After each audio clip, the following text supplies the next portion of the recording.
Welcome back. Let us now enter into the Vishuddhi Chakra. The Vishuddhi Chakra is located in the throat area. In Sanskrit, Vishuddhi means beyond purity and impurity. This chakra is locked by comparison and jealousy. It can be made to flower when we exhibit our individuality without worrying about others and express fully our capacity, our uniqueness and creativity. We always compare ourselves with others, and more often than not, we feel what others have or what they have achieved is much more than what we have, and we start feeling jealous. When we are not able to bear others' excellence, we get jealous. Comparison is the seed and jealousy is the fruit. Comparison and jealousy are both actually non-existent. We create them ourselves and we talk endlessly on how to overcome them. This concept can be clearly understood by looking into the very name of this chakra, Vishuddhi. Shuddhi means pure. Ashuddhi means impure. Vishuddhi means beyond both pure and impure. The name therefore means that this chakra can never get impure and hence never needs to be cleansed. That is why comparison which locks this chakra is like a shadow without an object. There is no basis for the concept of comparison. It is purely a figment of our imagination. A small story. Chanda Basu was part of a music group that gave live shows all over the world. During one particular stage performance, Chanda decided to wear a particular black wig for a few songs and a red wig for the other songs. He alternated the wigs and finished the first half of the program. During the intermission, the show director came to him in the dressing room and told him, "Sir, I think you would have to wear only the red wig for the remaining part of the show." Chanda was surprised and he asked him why. The man replied, "The people like the red-haired one's voice a lot better than the black-haired one's." We are so busy comparing all the time that we never see things as they are. Our mind is so caught up in comparison that it misses the actual quality of what it sees. We need to drop the comparing attitude to be able to see things as they are. So what is comparison?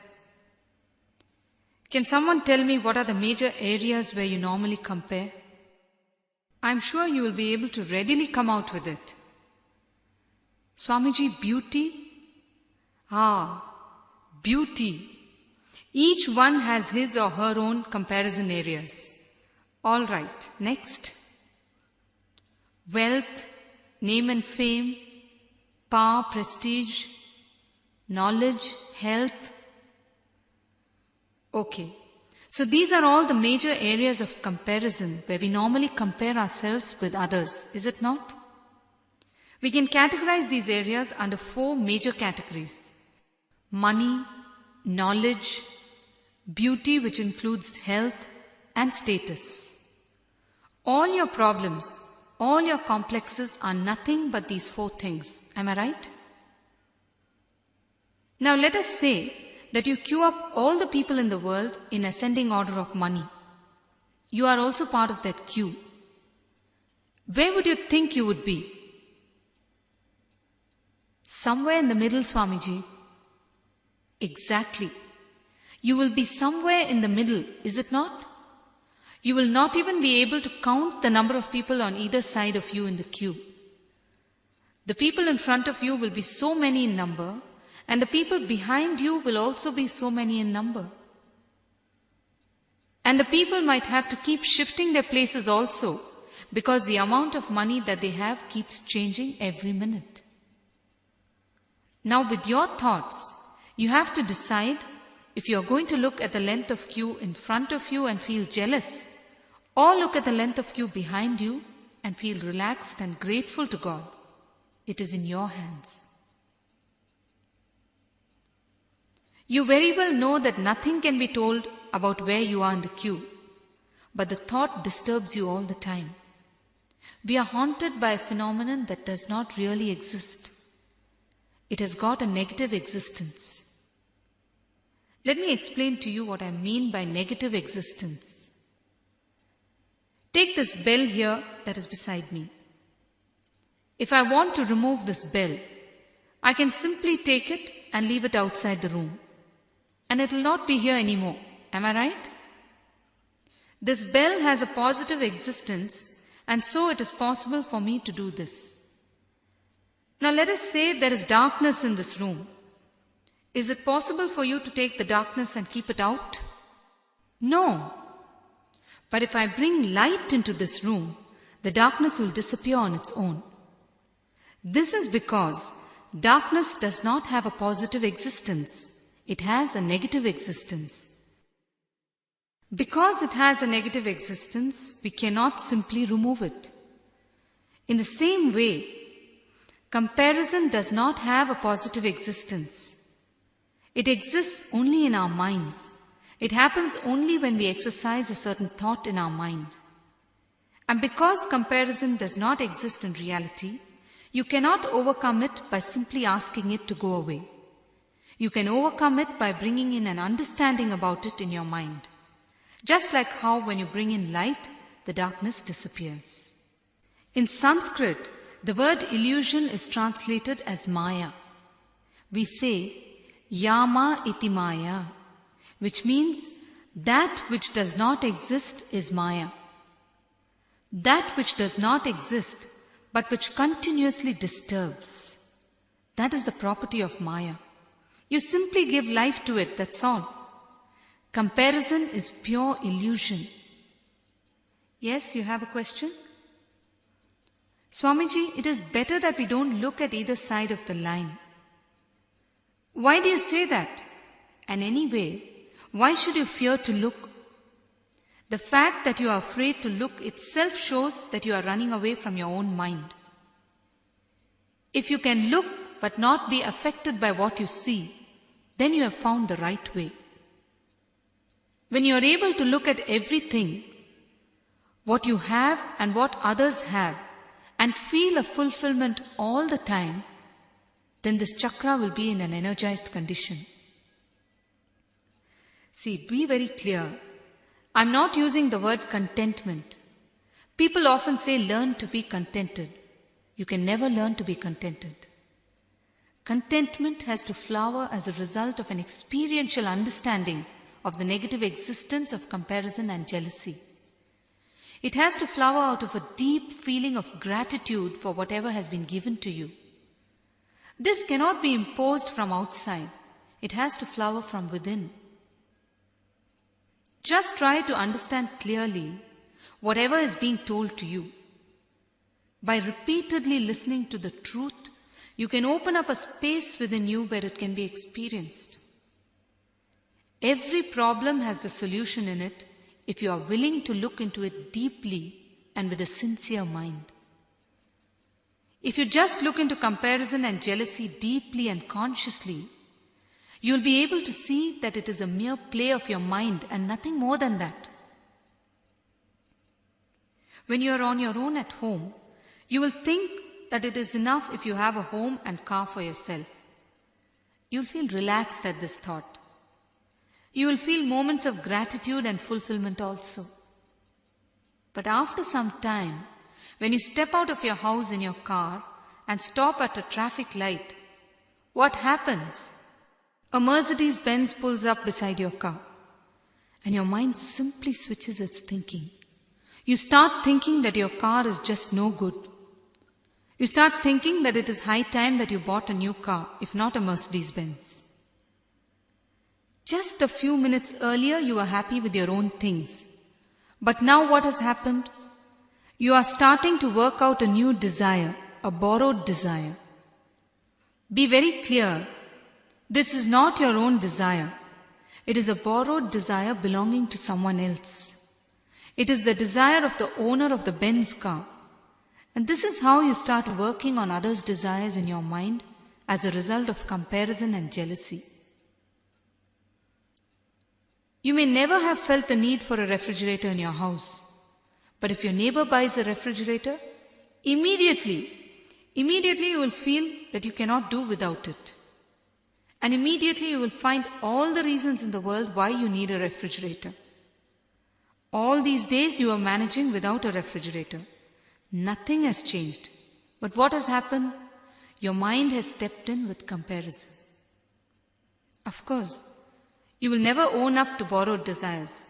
It happens so subtly in your mind that the exact source of the borrowed desire goes unsaid. It is a cunning and subtle game of the mind. And we will always say that we are not bothered about others. A small story. One man returned to his neighborhood almost after 10 years. He went around the neighborhood with his friend.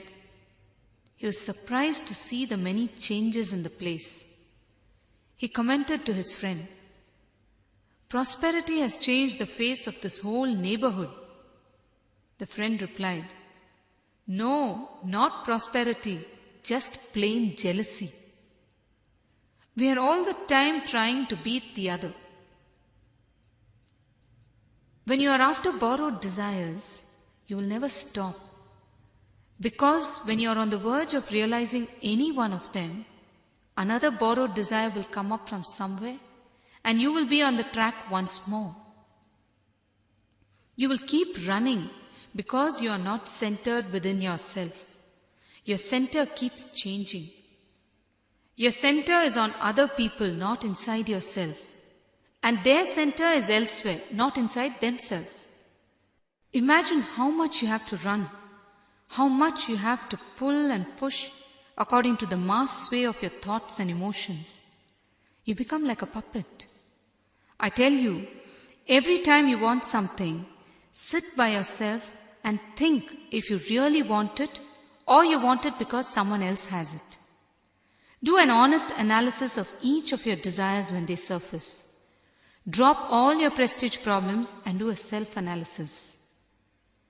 If you can't drop your prestige when you are alone, how will you drop it when you are with people? If you are able to live out only your desires, you will die a peaceful death, full of satisfaction, even if it is on the platform. But if you live your whole life with borrowed desires, you would never have seen real fulfillment. And even if you are living in a marble house, you will have a prolonged death, pulling and pushing, unable to get liberated from your unfulfilled borrowed desires. In Jainism, there is a belief that when you are born, the entire quantity of food and energy that you will need during your lifetime is sent along with you. This is a way of saying that whatever your true requirements in this birth are, existence equips you with the energy to fulfill them before sending you to planet Earth. But when you start using this energy to realize borrowed desires, you start feeling that nothing has been given to you, that nothing is enough. You feel tired, exhausted, and frustrated that nothing is happening. This is how the problem starts. You see, there is a difference between needs and wants. Your needs are already taken care of in some way. It is possible to satisfy your needs, but it becomes impossible to satisfy your wants because they are changing and unclear all the time. Every time one want or desire is fulfilled, 100 more come up. It is our nature to desire endlessly because continuously we are seeing what others are having and wanting all that for ourselves. You may not own up to this fact at the outset, but if you deeply, sincerely analyze yourself, you will see that this is true. Your mind plays so cunningly and passively that you will not own up to this at the first instance.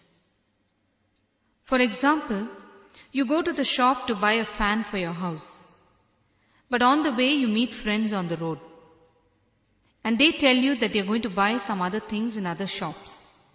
Immediately you are tempted to buy them, and so you change your track and go and buy along with them. And then you find that you don't have enough money to buy your fan. If you start comparing and living out others' desires, you will land yourself in deep trouble because you will not know where you stand.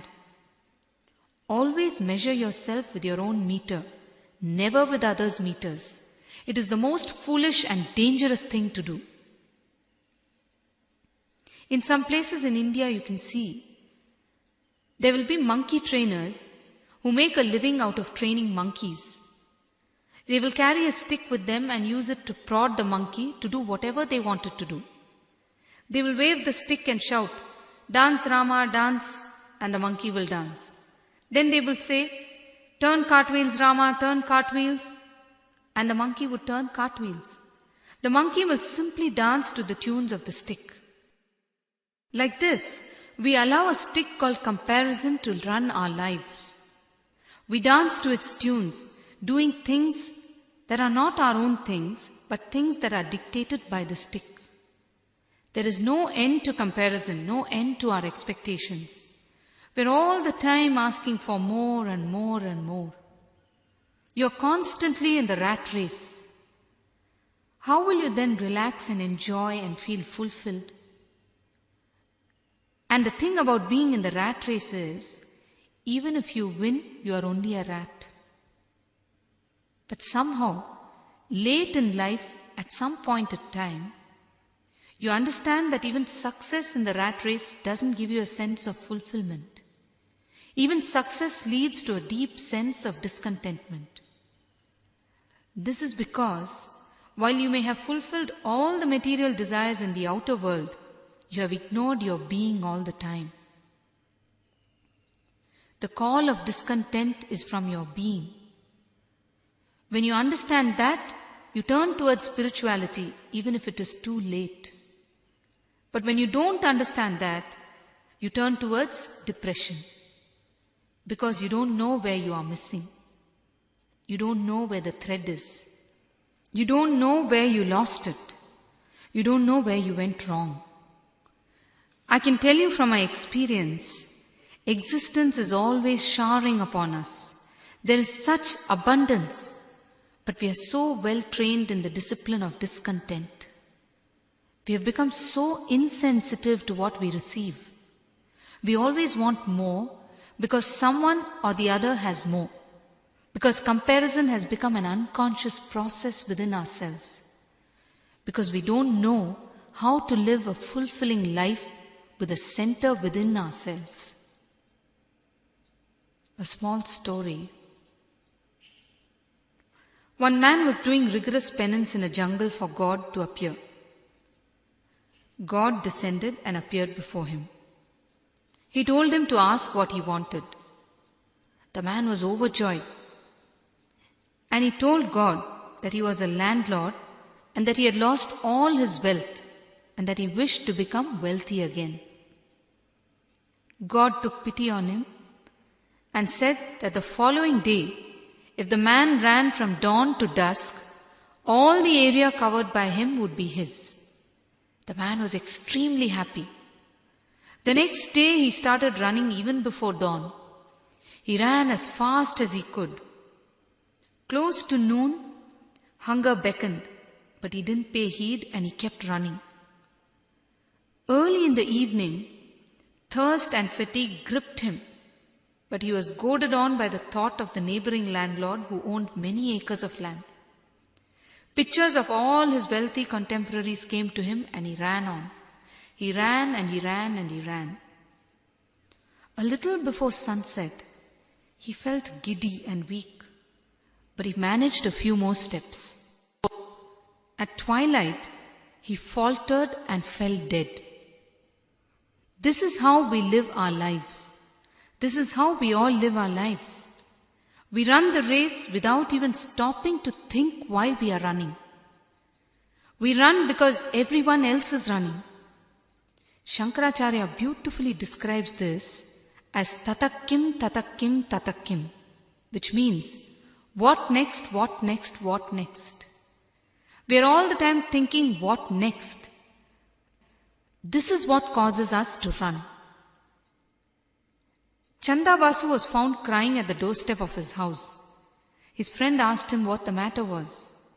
He said, "My grand aunt has died, leaving all her wealth to me." The friend was puzzled and said, "But she was really old, and besides she has left all her wealth to you. Why are you crying?" Chanda replied, "You don't know. The week before that, my uncle died and left all his wealth to me." The friend was even more puzzled. He asked, "Why are you then crying?" Chanda continued, "And the week before that, my aunt passed away and left all her wealth to me." The friend could not understand why all this was causing Chanda to cry. He asked, "Chanda, please tell me why you are crying for all this." So Chanda said, "You don't know. There are no more relatives who will die and leave me their wealth." Of course, this is an exaggerated story, but we are all like this. Be very clear, we are all like this. We are all looking for what we can grab from life every minute. All our so-called love is nothing but a bargain. In some cases, it is gross and it can be seen by all. And in other cases, it is subtle and cannot be easily perceived. That's all. In fact, it is played so unconsciously by you that you think it is genuine love. The basic reason for comparison is that we don't feel fulfilled within ourselves. We don't feel happy with all the things that we have. For just 24 hours, from morning till night, just imagine that you have lost your eyesight. Try going about your work keeping your eyes closed. In just a few minutes, you will realize that your seamless routine has become unimaginable. Why 24 hours? In just a few minutes, you will understand the difficulty. It will be such a relief to open your eyes and see the world again. You will probably then thank God for your eyesight.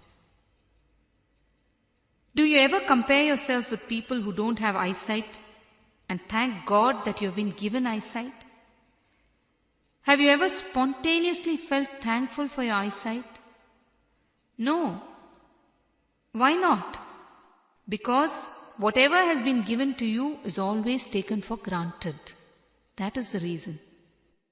You think it is anyway there. Let us go on to what next? We all function around these three axes: doing, having, and being. Doing for having, without enjoying being, is the sole cause of all our misery. Doing for having, without enjoying being. Doing never catches up with having. Every time we work hard and fulfill one desire, there are more desires to make us run. Never think, "Let me work now, I can enjoy later." Don't think you can come back later and enjoy. I tell you, it will never happen. Every tomorrow comes in the form of today only. Doing should always lead to being every moment. Only then you are on the right track. Don't postpone living. Celebrate. Enjoy life. It is now or never.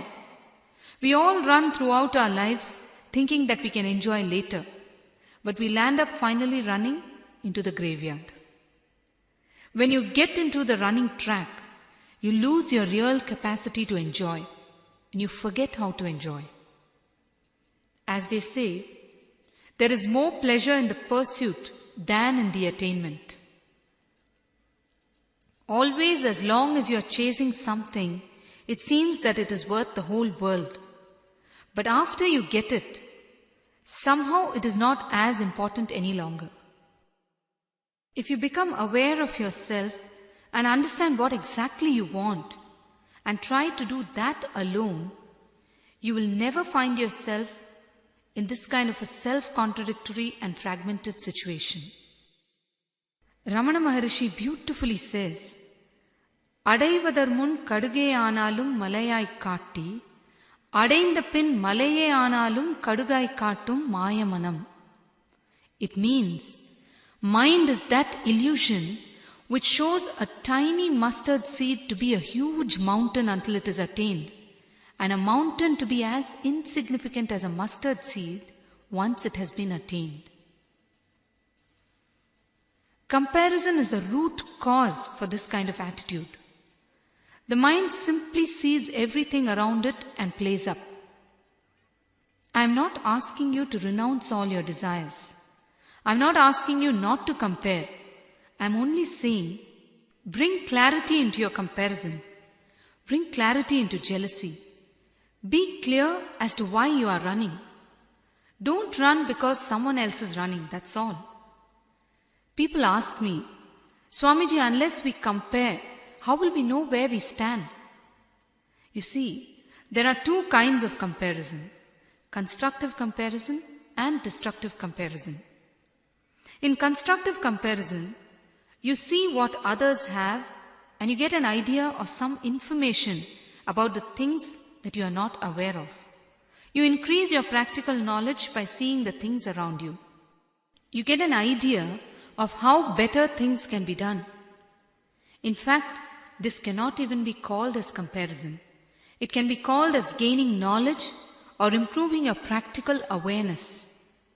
Also, you don't feel any jealousy or undesirable feelings when you see others having it. This is the most important thing about this.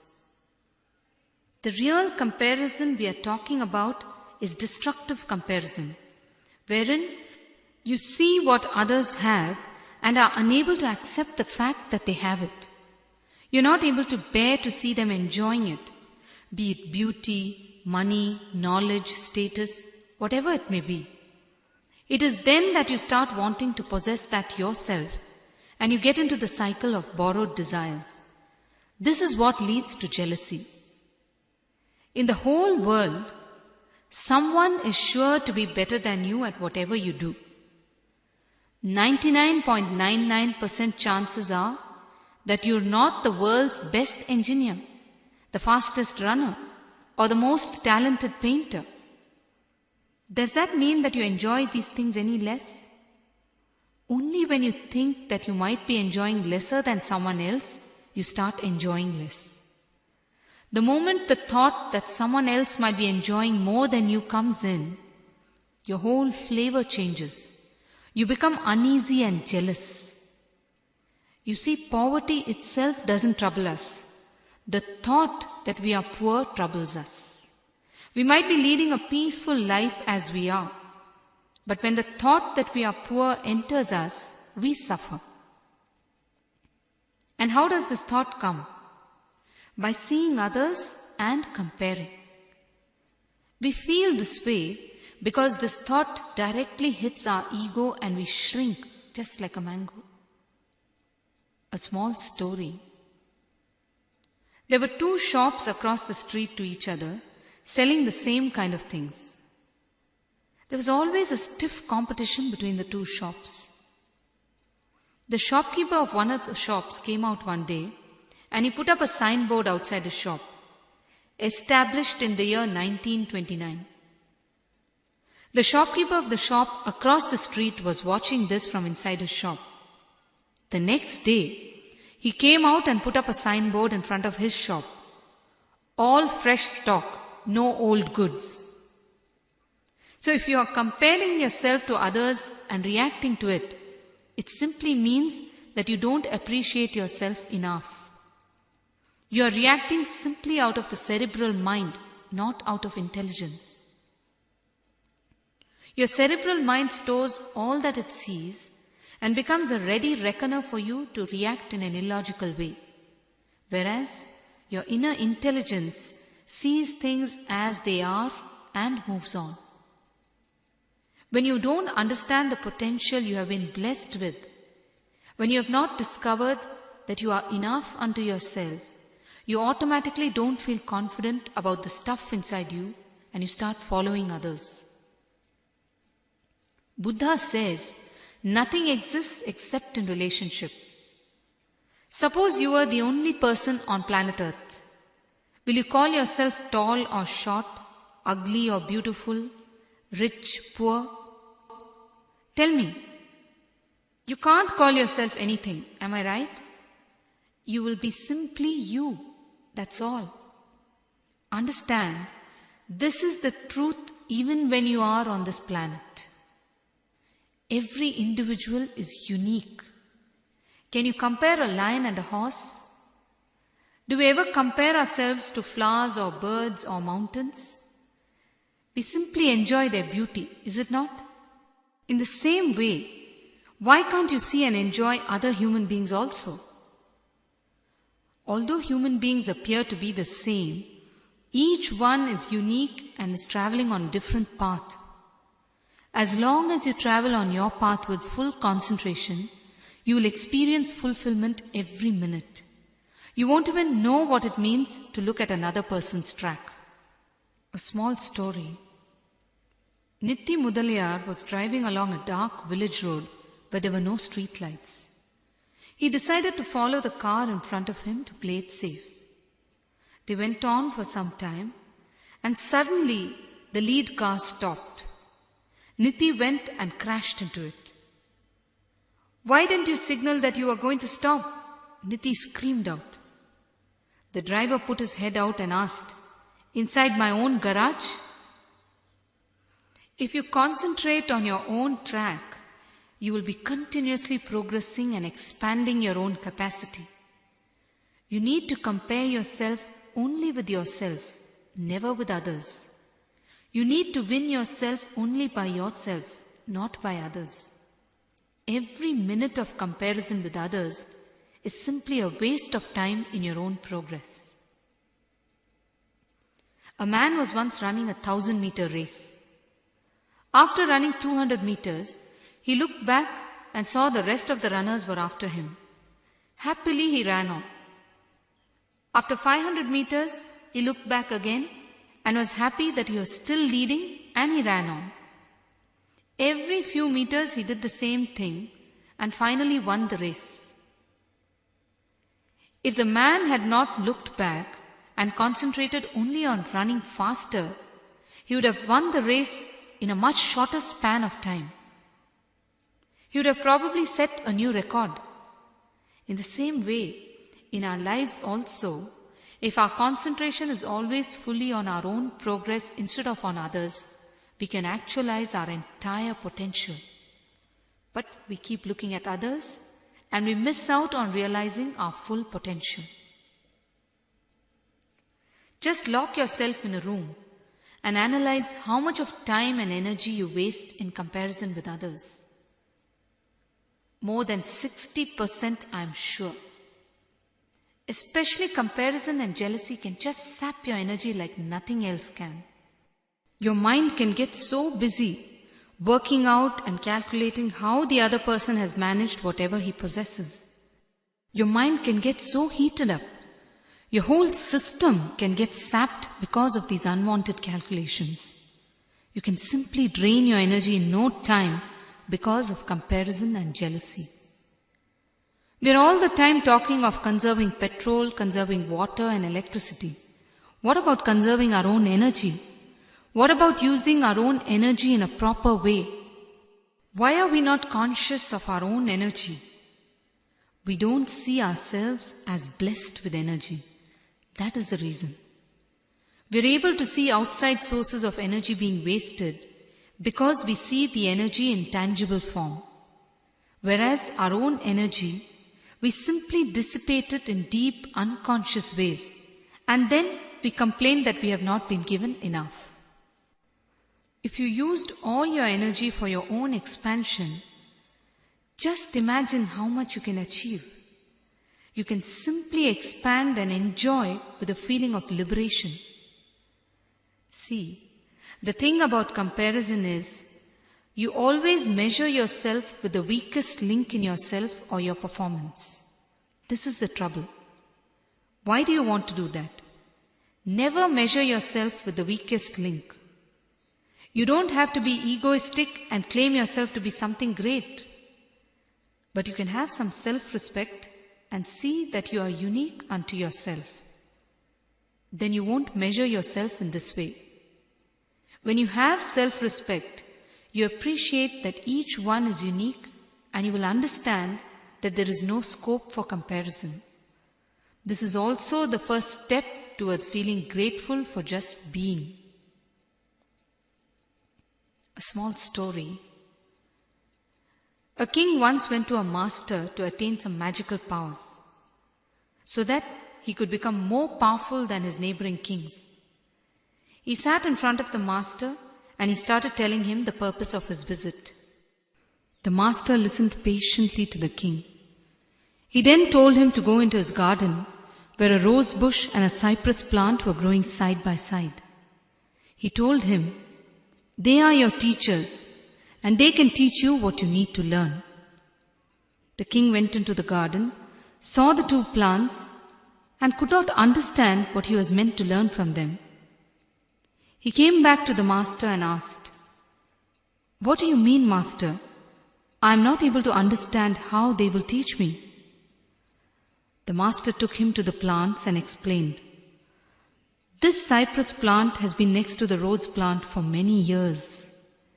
Never once has it ever aspired to become a rose plant. And similarly, the rose plant has never ever aspired to become a cypress plant. They just attended to their own duties of growing and blossoming every day.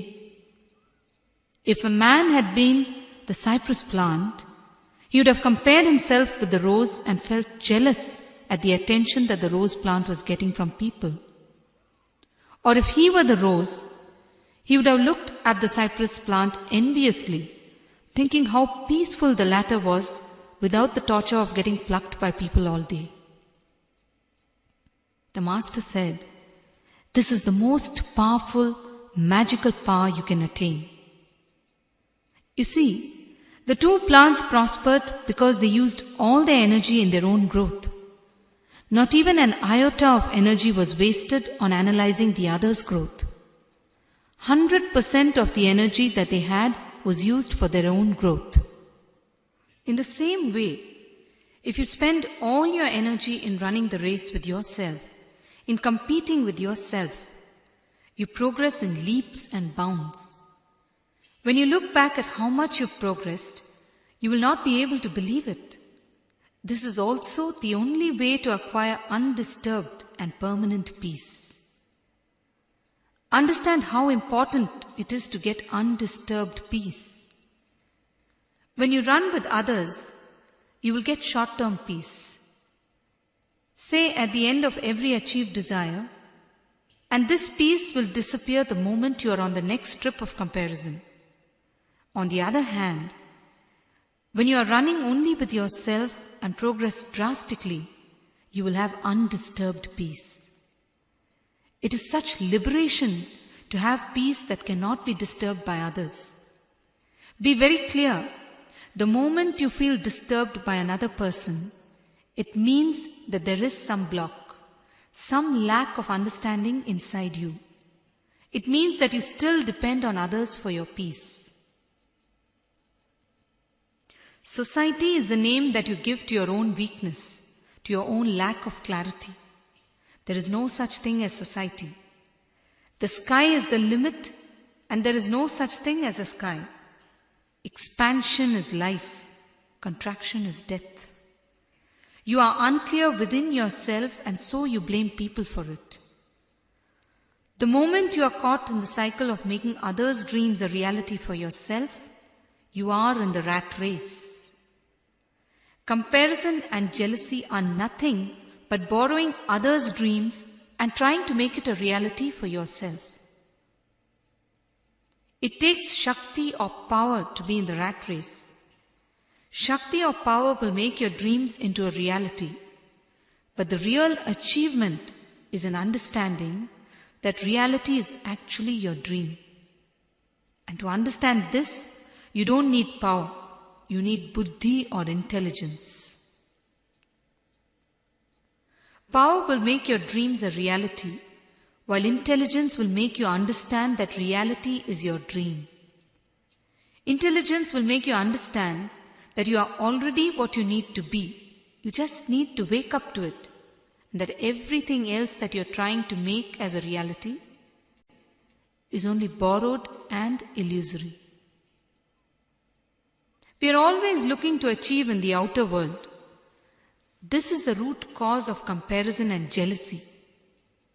People respect you only if you have achieved something tangible in the outer world.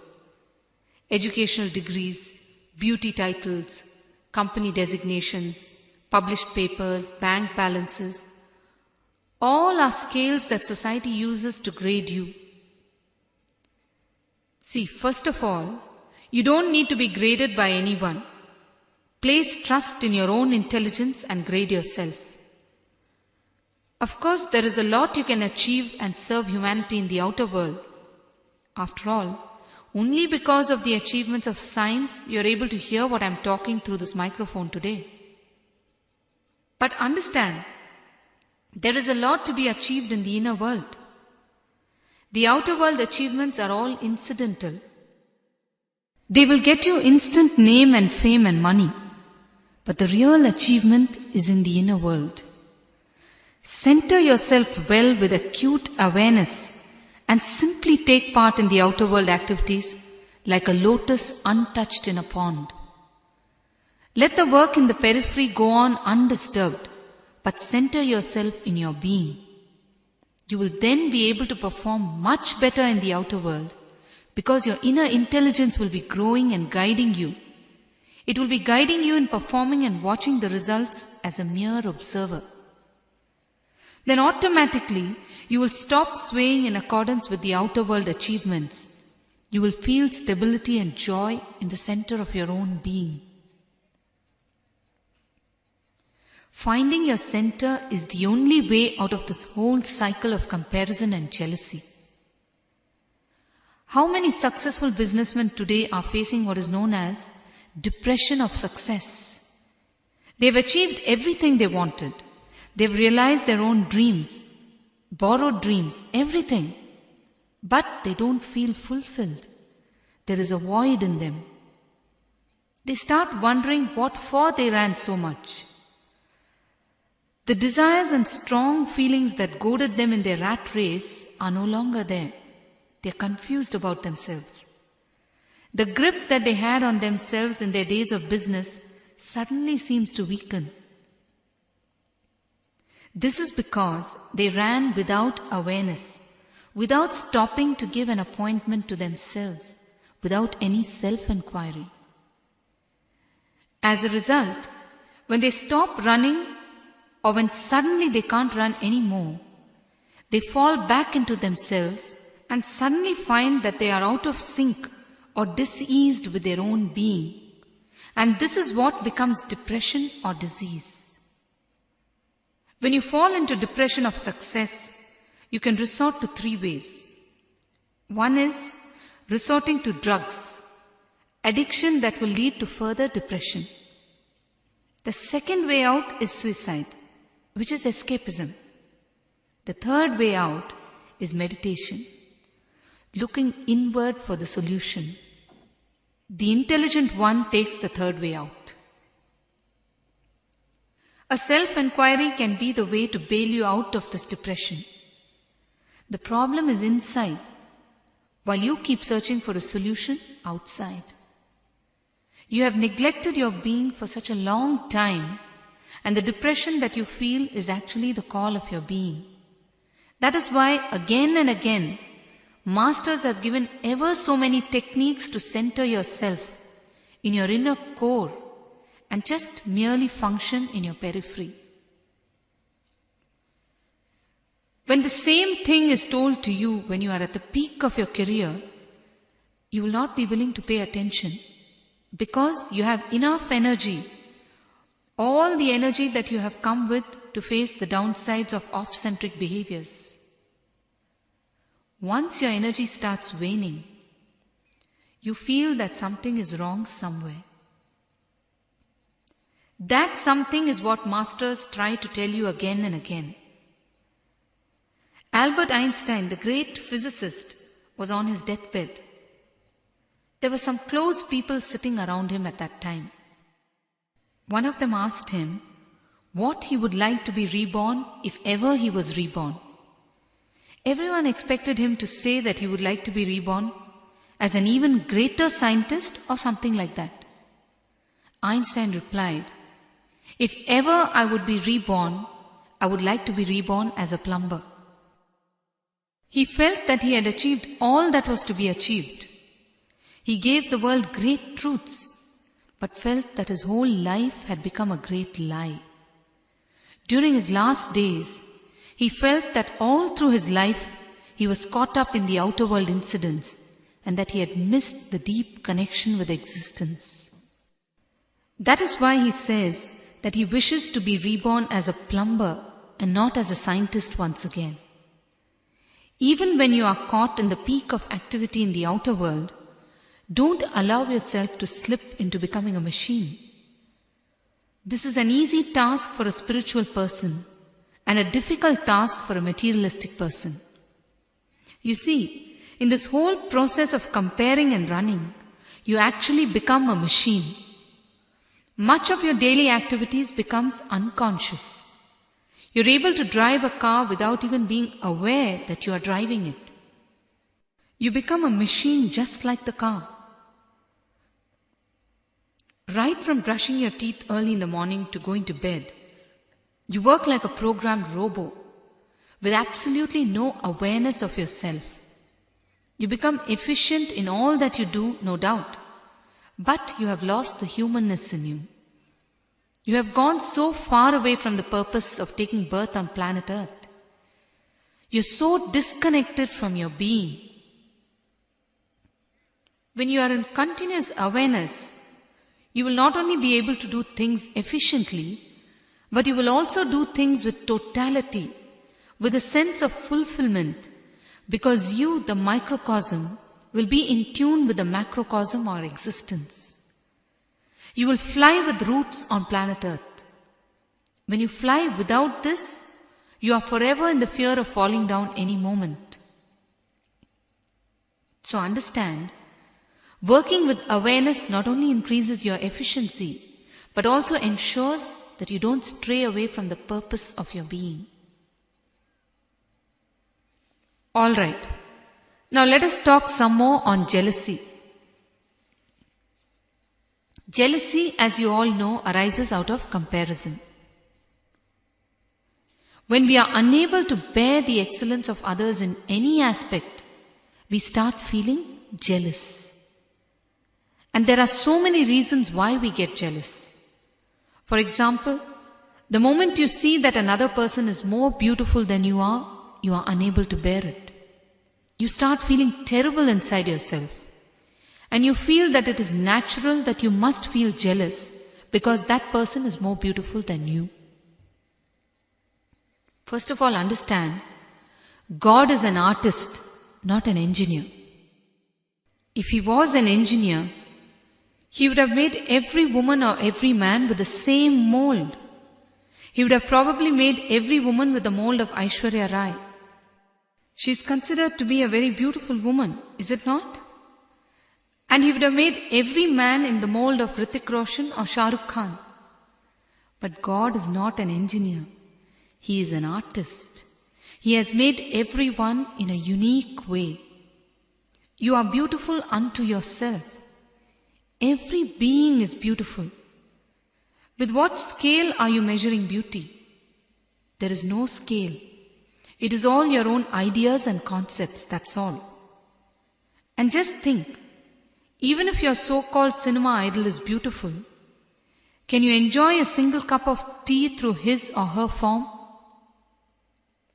Please understand that you are beautiful enough. When you start longing for other people's bodies, you create a wedge inside yourself. You create a split personality inside yourself. You start hating yourself. Do you know, the eyes that don't linger on another's body have a certain beauty and innocence in them. Have faith in what God has done to you. It is only when you don't have that faith, you try to update yourself by indulging in all sorts of nonsensical methods. When you accept yourself completely, a certain grace comes to you. This grace is far more superior to your so-called beauty. See, physical beauty is one thing, while grace is another. Physical beauty can be achieved by any means. These days you have so many methods of achieving physical beauty. Beauty pads, plastic surgeries, and whatnot. But grace is something that comes when there is tremendous confidence and calmness in you. When there is no craving in you. When you are completely at ease with your body. When you enjoy yourself totally, a certain grace happens in you and you will appear more beautiful than some of the most so-called beautiful people around you. You will then become a trendsetter. When I went to America for the first time, the officers at the airport asked me how people would listen to me if I spoke wearing this saffron robe. I told them, give me 1 week and I will make this a fashion in America. A leader is one who has totally accepted himself. When you accept yourself, you become a unique flower, and tremendous freedom and confidence will happen in you. All your guilt and hate about your body will be replaced by just pure confidence and grace. It is very important that you learn to live with your own body. The moment you think that another's body or another's dimensions are more attractive, you create a gap between yourself and your body. I have seen people who have photographs of male or female models in the walls of their rooms, and they do physical exercises to attain the body structure of the model. Be very clear, when you think that another's body is more beautiful, you create a distance between you and you. All these unconscious ways of looking at another's body creates undesirable side effects in your being. None of us deeply love our body. We carry it like a load, that's all. It is like a boarding and lodging concept to us. We are never inside our body because we hate it. We are everywhere else except in our bodies. We therefore have a continuous uneasiness in us and are ready to burst at any time. For example, if your driver does something minor, you explode effortlessly. At work, you are continuously in an irritable mood. Don't think the reasons for these lie with the people around you. People tell me, Swamiji, all my workers are so inefficient and that is why I get irritated. Please understand, this is not the reason for your irritability. You are not at ease with your body, and that is what causes the uneasiness and irritation in your system. It is a very subtle reason, and that is why it is difficult to perceive it. You continuously want to change your measurement or your dimensions. Understand that your body is a gift from God. Thinking that you are not enough unto yourself is the first damage you do to yourself. Yes, any questions? Swamiji, your face appears to be changing every time to me. Is it my imagination or is it true? See, understand, my being is liquid without any ego. I just flow with existence, and whatever I express flows like liquid, and you perceive it in my face. That is the reason why my face appears to be changing all the time. You will understand how an egoless state expresses when we talk about the next chakra, the Ajna chakra. Swamiji, how do we get over possessiveness and jealousy? Yes, how do we get over it? The fact that you have asked this question shows that you are ready for better understanding. Understand one thing. Human beings can never be possessed. When you try to possess a person, you actually reduce him or her to an object. You make the person as a dead thing. Only dead things can be possessed. Understand this very clearly. Then you will be free from possessiveness and the jealousy that arises out of it. Just see every human being as a river that is flowing and simply enjoy what he or she brings along. Can you try to possess a river? No. If you try to grasp the water in your hand, you will be doing a foolish thing, is it not? In the same way, don't try to possess people. Just enjoy them for what they are, and you will be free from the grips of jealousy. You will then understand that possessiveness is something that is created out of your own deep, complicated mind, to which you have given so much power. When you try to possess a person, it becomes difficult for that person also. You will start projecting all your ideas on him. He will then have to act so as to gel with your projected ideas. He will feel caged. He becomes divided in his personality. He cannot be his natural self with you. And this cannot be called a relationship. If you really love a person, liberate him. Don't try to possess him. Only then a real relationship can blossom. Only then a relationship not dependent on anything except deep love and trust can blossom. The moment you try to hang on to something, you have missed it. Just love him with no strings attached. I'm reminded of a story. In a remote village in South India, where people did not know that civilization existed, there was an old couple. One day, for the first time ever, there was a fair in the village. The man went to the fair and saw all the items on show. He picked up a mirror and was awestruck by what he saw.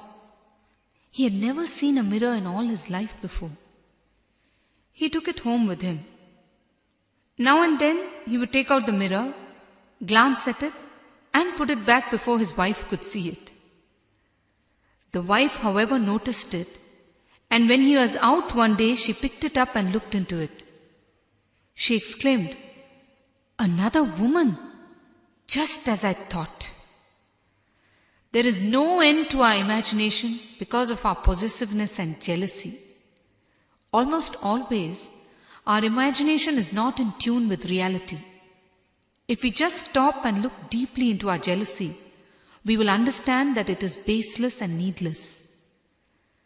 Of course, you might say, "Swamiji, how can I keep quiet if my husband or wife is eyeing someone else?" If your husband or wife is really eyeing another person, just look into the matter consciously and with full awareness instead of getting into an unconscious mode of action. When you look into possessiveness and jealousy with awareness, you will not be gripped by undue imagination or emotions. You will be able to see things in the right light and behave appropriately and take the right decisions. By telling yourself not to feel jealous, you can never come out of it.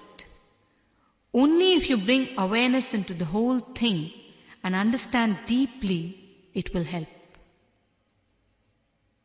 To overcome jealousy, just see how the jealousy came into your system.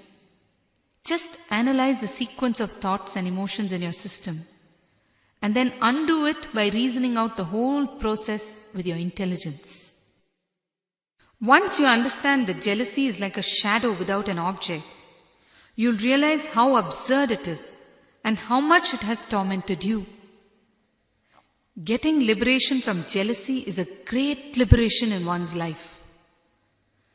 Also, don't condemn the object of your jealousy. Just by condemning the object of jealousy, you will not be liberated from jealousy itself. Because the moment you start condemning, it means that there is a wound inside which you are trying to cover up.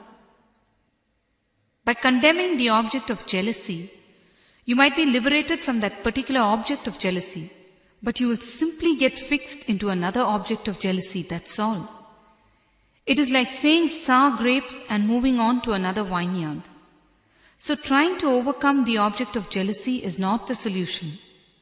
You need to work on the subject that is you. Always remember, if you feel that you are holding an emotion that you wish to get rid of, something that you feel is not conducive to your growth, don't resist that emotion. When you resist it, you will only be empowering it more. When you say, "I should not get jealous," you will be giving the same power to the word jealous as you will give to the words I should not. Therefore, don't say things like this. Instead, say to yourself, let me always be compassionate towards everyone. Don't use the word jealous at all. By negating the emotion, you will not achieve what you want. Say something totally positive in the same context, that's enough. Also, instead of avoiding or running away from jealousy, live it through with total awareness. When you try to avoid it, it will confront you at some other time with much more intensity than before. Remember one thing with deep awareness. Jealousy is not your true nature. Society has taught you to be jealous. Just believe that jealousy is not you. That is enough. Then automatically you will laugh at it instead of being involved in it. When you're able to laugh at it, it means you have started witnessing it instead of being a part of it. The moment you become a witness, it becomes easy to go beyond anything. Also, if you see that the whole of existence is nothing but a divine play, you will be able to see that this so-called jealous feeling is also a divine play and has no reality in itself. Just see jealousy objectively instead of being caught in it. It will automatically lose its power over you. If you understand that you are unique and that there is no one in this world like you, the comparing nature in you will become meaningless and you will automatically stop feeling jealous. Just try to understand that existence loves everyone and everything equally. Yes, you have a question? Swamiji, Masters time and again try to inspire us in these traits like love free from jealousy, better understanding and non-judgmental attitudes. But why is the understanding not happening in us? You see, there are two things in this.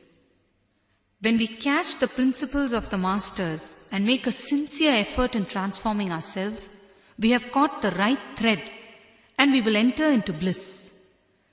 But what happens is, we start giving importance to the Master's personality instead. You have to give importance to the Master's principles and philosophy. If you give importance to his personality, you will completely miss him. You completely miss his message. See, understand, if you follow his teachings, you will become a spiritual fruit.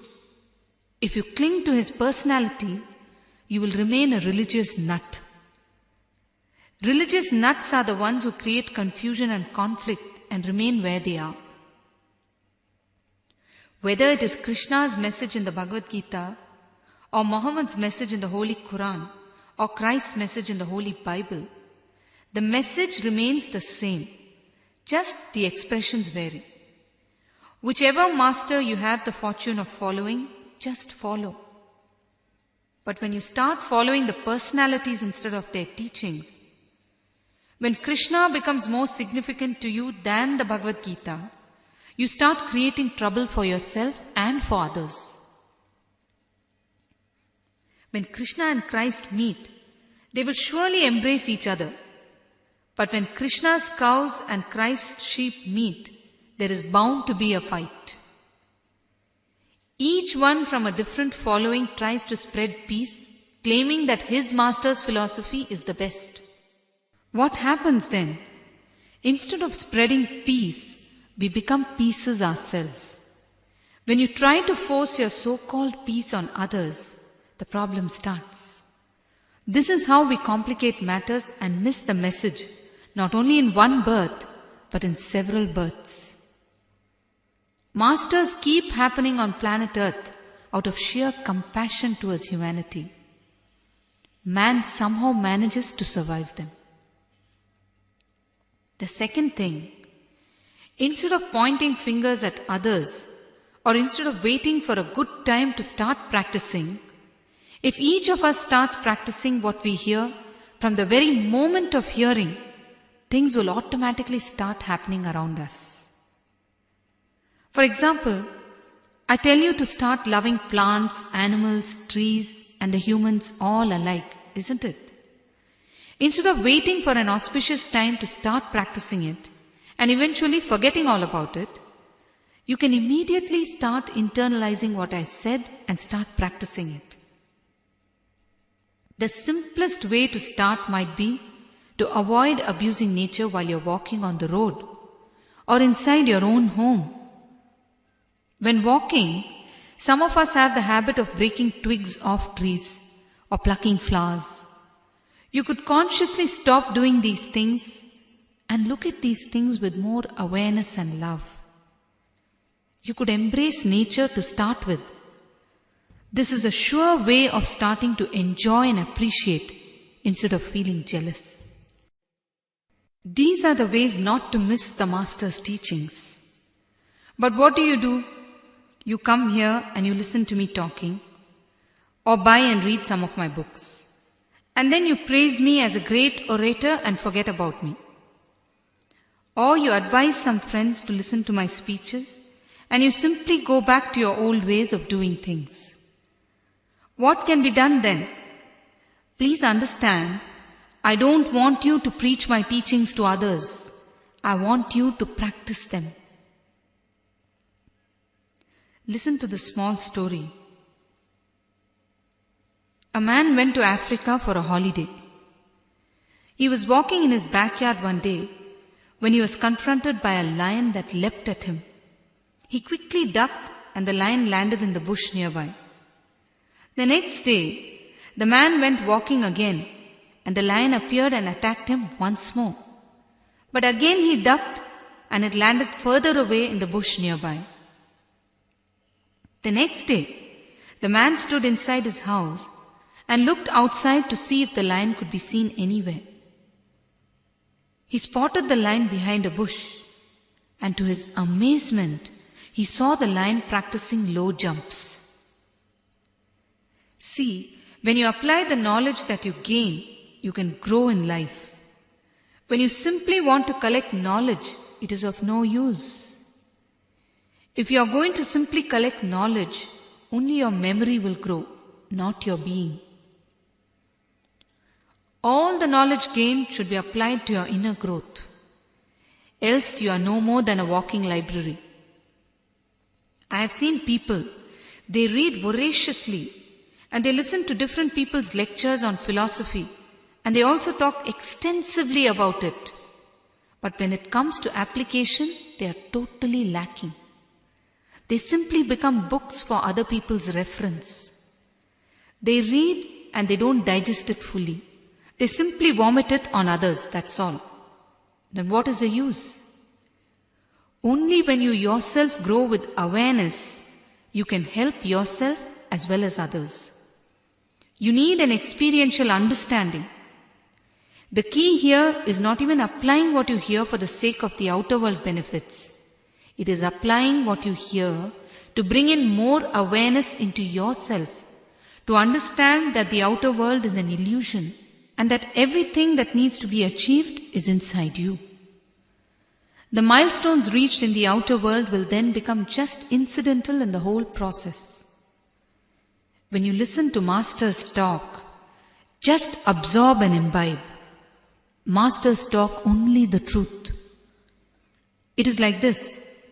There is a vast, dense forest and you are trying to explore it with a small lamp that is your mind. With the light of the small lamp, you see a few feet ahead and put down what you see as the truth. This is what scientists do. They see a few feet ahead and come out with one theory today.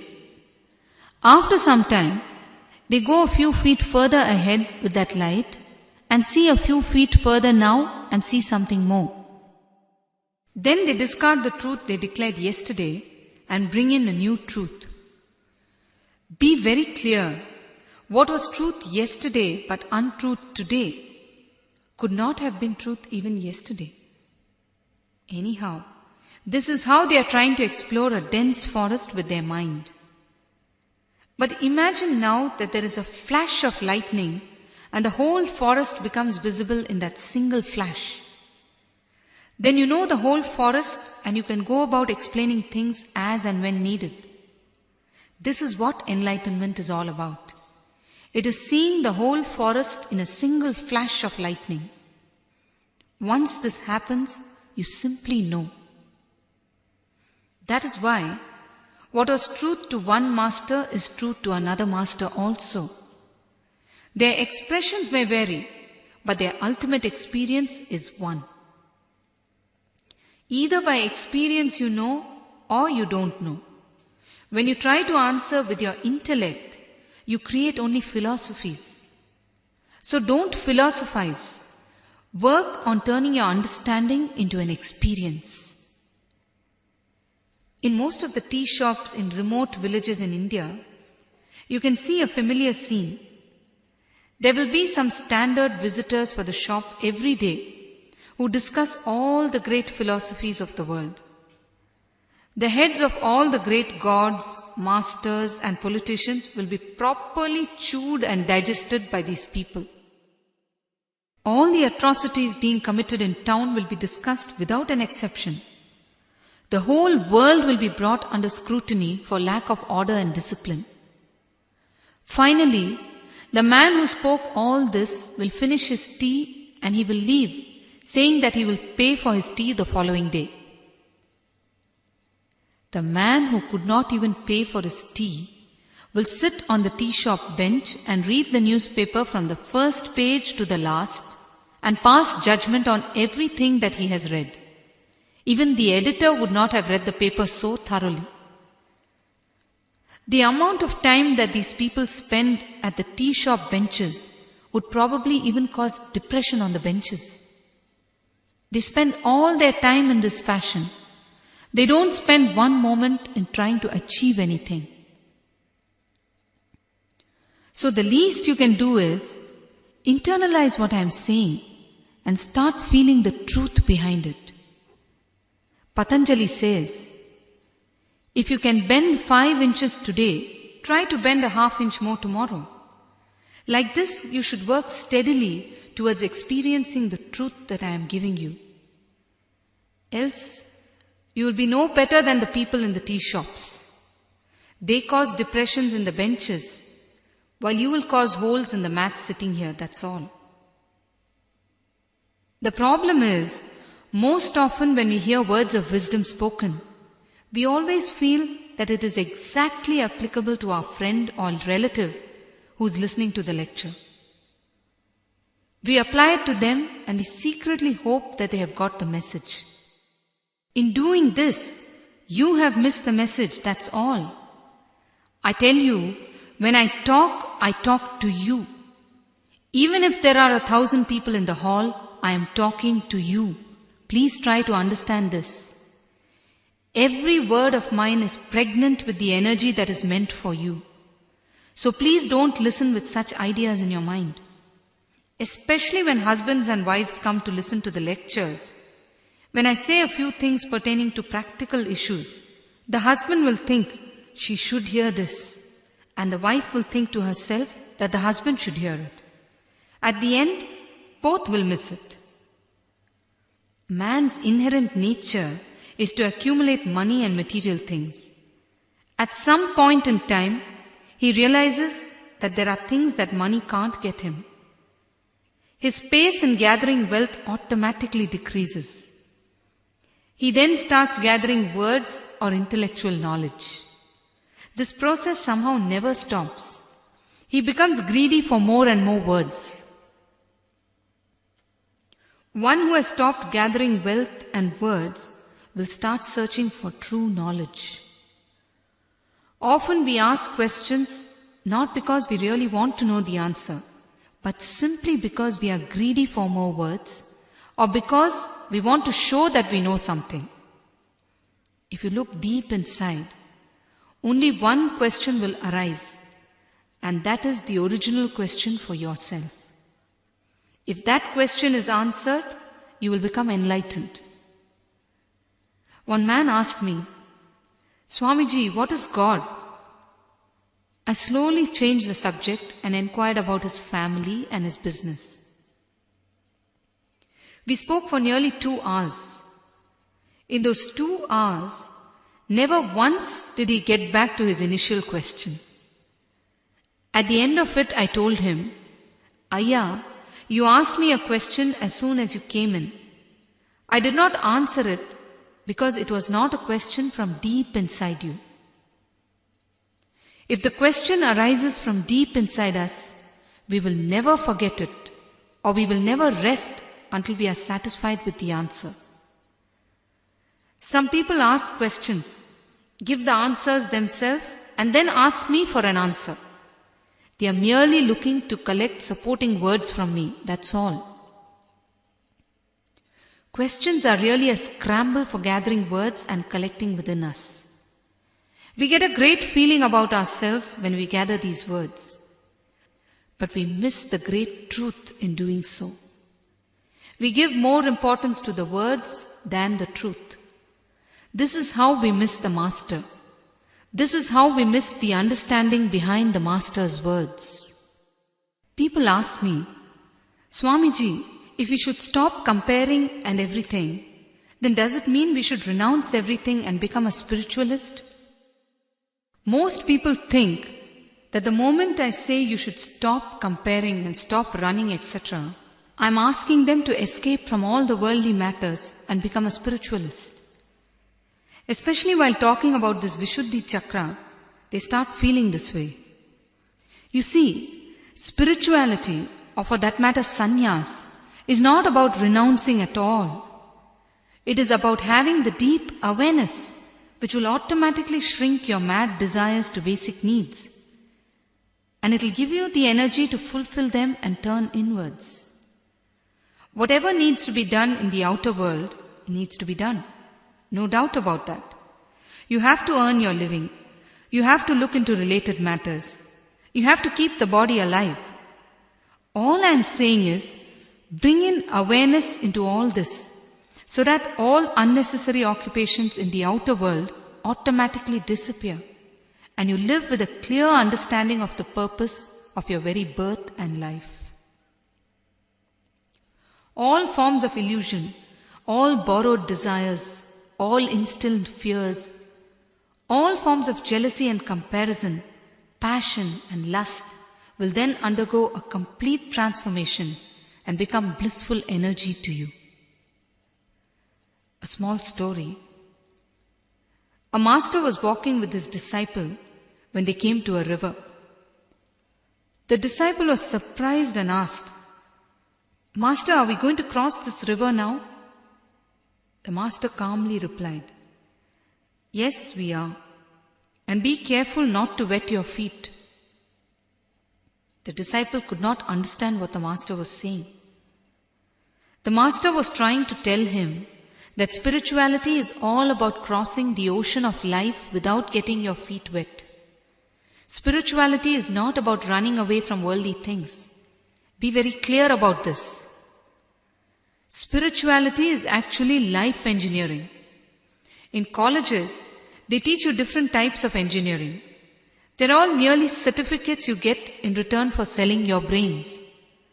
Life engineering is what needs to be taught to each of us. Spirituality teaches you to live like a Paramahamsa, or a realized one in the material world, neck deep in water, yet untouched by it. It teaches you to live in an intense and fulfilling life without violating any person or property. It teaches you to disconnect yourself from your intellect and see with wide-eyed innocence the wonders of existence without any illusions like comparison, jealousy, lust, etc. It teaches you to move synchronously with existence and experience the power of coincidence, wherein you find things that happen automatically in response to your inner joy. It teaches you to be in an ever prayerful and grateful mood. It teaches you to be receptive to the ways of existence. It teaches you to enjoy every moment from your inner core, instead of being swayed by your outer periphery and the emotions associated with it. It teaches you to celebrate life every moment instead of looking for reasons to celebrate. Spirituality kindles your inner intelligence and accelerates your performance in the outer world. It awakens your awareness and takes you to a deeper consciousness. It takes you from lust to love, from worrying to wondering, from false to truth, from pain to bliss, from jealousy to celebration. Now tell me, where does renunciation come into all this? And one more thing, people think that they need to allot a separate time for spirituality. Not at all. You will know from what I have said that this is not required. The people who claim that you need to allot separate time are not spiritual people. They are religious people. Religion needs time because of rites and rituals. Spirituality has nothing to do with quantity or time. It is to do with the quality of your life. If you have the sincerity to seek the truth, it is enough. You can then devote all your time to doing everything as an earnest meditation, and you will surely attain your goal. You will automatically shine at work. You will automatically shine at home, in interpersonal relationships, without any energy blockages like jealousy and comparison. You will adapt yourself to any kind of surroundings easily. You will feel at home in any place and with any type of people. Home will not be just the place you live, but the whole of existence. You will break free from mental and physical conditionings, and you will rise to merge and become one with existence. The problem is, people are contented with just following rituals. There is a certain security they enjoy in doing this. The science behind the rituals is no more known to people, but the rituals are ego-fulfilling to them. Rituals are complex, and we always find it a challenge to keep pace with complex things. People come to me with their problems and ask me for a solution. I tell them that I will take care, and I suggest to them to sit for a while under the banyan tree while they are in the ashram. The banyan tree in the ashram is an energy field, but they are not happy with that answer. They ask me what rituals they should do to make things better. If I tell them that they should go 108 times around the banyan tree in the ashram, they will be very happy doing it. You see, when you go 108 times around the banyan tree, it becomes ego-fulfilling for you. You then feel that you have worked hard and that you will get the benefit out of it. This is how we have trained our minds with respect to religion. Even in religion and rituals I have seen, people compete with each other.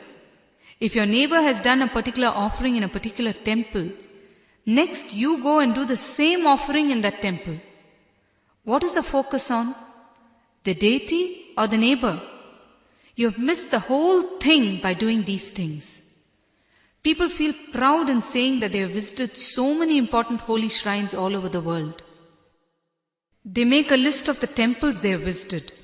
Immediately, the people who listen to these stories make an effort in surpassing these achievements. After visiting all these holy shrines, your ego is still solid and your Vishuddhi Chakra is still locked. Have you ever thought about that? All these things are done only to progress in the inner world, to be free from comparison and jealousy and similar things. But here also you miss the point, and again you do things for the sake of the outer world. I have seen people reading recitations in front of the deity. They will read a few lines and then call out to the maid to find out if she has finished the job she was asked to do. Or they will read a few lines and see how many more pages there are to finish. This is how they relate with God, and they feel satisfied at having read the recitation at the end of the day. And on top of it, they will repeat such recitations for 21 days because they have taken a vow to do so. Then they will proudly go and tell their neighbor or relative that they fulfilled such an arduous vow. Everything that we do is mostly just to tell people that we did it and sow a seed of comparison in them. Most often it is like that. You see, if you decide to follow rituals, do it with utmost sincerity, with a feeling of deep connection with existence. When you do it this way, you won't even talk about it. When you decide to follow the ritualistic path, commitment and sincerity must become your master keys. So do it with utmost sincerity. Today there are hundreds of ways of ritualistic worship. You don't have to get confused as to which one to follow. Just decide to follow any one way and do it with commitment. It is the commitment that gets you the benefit, not the ritual itself. And one more thing, don't look for instant results. Today everyone wants instant results like instant tea and instant coffee. Most of us feel that others' prayers are getting answered quicker than ours. And so we should shift from our type of worship to others' type of worship. All this is nonsense. So much of comparison even in worship. Just do what you are doing with commitment and faith and leave the rest open. Things will happen automatically. Also try to understand the science behind rituals when you follow them, so that your mind will be tuned in the proper way instead of getting caught in the rituals themselves. The ultimate goal of any religion or ritual is to tune in with existence. This has to be understood in no uncertain terms. Rituals are not a transaction to bribe the gods. They are not any bank balance that you create to protect yourself. They are not any race that you are having with anybody to see who is doing more. So stop comparing and start feeling the intensity of what you are trying to do. I am reminded of a story. 3 men started a business together. They decided to include God as a partner in their business. They agreed that whatever profit they would get, they would give away 1% of it to God. They started their business and they made unexpectedly high profits. Then came the problem. How to give away so much to God? They each gave a suggestion. The first man said, "All right, let's draw a circle and throw up all the money. Whatever falls inside the circle is God's, and whatever falls outside is ours." The second man said, "No, I'll give you a better idea. We will draw a really big circle and throw up all the money. Whatever falls inside is ours, and whatever falls outside is God's." The third man said, "Look, listen to me. Anyway, God is above us. Let us throw up all the money. Whatever He wants, let Him take, and whatever comes down is ours. As long as we want something, we bribe God for it. As soon as we get it, we drop Him until the next want arises. This is how we are taught to function." Yes, what is your question? Swamiji, while we are on the topic of rituals, can you please tell us something about the path of rituals and the path of meditation? Yes, I'll tell you. See, with rituals, there is something definite about them. It is structured and you know when exactly it is going to start, when it is going to finish, where you are going to do it, what for you are going to do it, etc. With rituals, you go into them and come out as the same person. There is so much of security in the whole process. That is why it has spread so much. Anything that is definite spreads. But what happens in meditation? First of all, meditation seems too simple to produce any benefits when compared to rituals. People always ask me why I do rituals at the ashram. I tell them, if I tell people to simply come to the ashram and sit under the banyan tree and meditate, which is actually enough, will they listen? If I did not have the Dakshinamurti idol and the Nataraja idol, if they did not see these idols there, Would they just come to see open space and a banyan tree? Probably only I will be sitting under the banyan tree and meditating. To make people take the first steps towards their inner journey, I have to show them some of the complications that exist in their minds. Else I cannot lure them to it. I have to talk in their language. They will be so happy to see the Dakshinamurti idol under the banyan tree, although they will be blissfully unaware of the energy field that is actually around the banyan tree, even in the absence of the idol. This banyan tree is live energy. Its silence is a vibrating silence. It is enough if you just sit under it in a meditative mood. You don't have to do anything complicated. Every leaf and twig here talks to me. See, when you continue to worship idols, you have to become more and more aware of the tremendous presence of existence that you are trying to connect with through the idol. Then you will automatically start seeing God everywhere. You will understand that it is not just the idol, but the whole of creation that is pregnant with the presence of God. Then you can start relating with the whole of existence. With meditation, if you go into meditation with sincerity, the outcome is not definite. A personality change may happen. You may emerge as a different person. This is seen as a great risk. It is like taking a gamble. Transformation starts happening. It is this transformation that you are actually seeking, but when it happens, you are afraid. You feel comfortable in the security of your rituals. And rituals become a part of your everyday routine. They become a part of the dead circuit that you are following. Somehow they give you the satisfaction and you remain where you are. With meditation, your ideology is shaken a bit and you start feeling scared. Your set of beliefs that have been built by years of conditioning suddenly seem shaky. You feel you are moving on to a less trodden path, and that causes a fear in you. When you meditate, your awareness increases, and when this happens, the fence that you have imagined around yourself, which actually society has put around you, slowly dissolves, and you feel rebellious, not against society, but against your own unconscious and ignorant state. This rebellion causes you to probe more into the cause of it, and it opens out further avenues for you.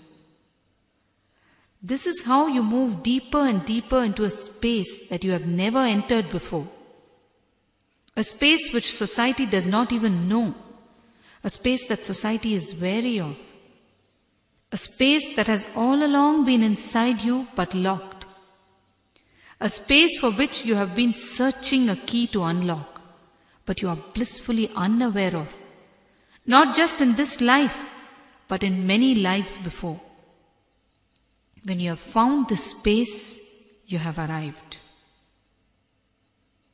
It is like this. A cow is tied to a rope and given a few meters of radius to move around. It moves around and becomes aware and mature through its intelligence. Then the rope is loosened a little, giving it a few more meters of radius. It goes further around and becomes more intelligent, and then it is given still more length of rope to wander. Depending on the cow's growing intelligence and consciousness, it is let free at some point in time.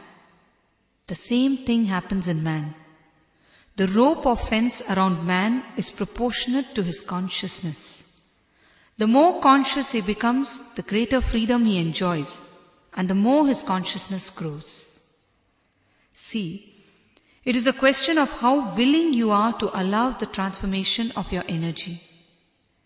This is the only way it can happen. But when this happens, society will tell you that you are moving away. It will tell you that you are moving away from what is right. The confusion then starts. When this happens, you only have to have courage and faith in yourself and existence and move on. Here is where more than any books or lectures, a master can serve you as a yoga danda, a stick of support to help you stand up for yourself. Every time you feel beaten by society in your path of spirituality, when you feel you are against the majority, the master will pull you up in his own way and tell you to move on. You need to be prodded at weak moments, and the master is the stick that prods you on and supports you till you walk again with your head high up. At every moment of faltering, the stick emerges to your help. With the support of the master, you can stand up as an individual, as an independent person, discovering your uniqueness. It does not mean that you are dependent on the master, not at all. This is another common misconception. People think that you are being dependent on another human being for life. It is like this. You are trying to find your way to a particular place. If left by yourself, you will ask for directions at several places. Sometimes you will be guided wrongly and may have to retrace. And in this fashion, you will reach your destination somehow.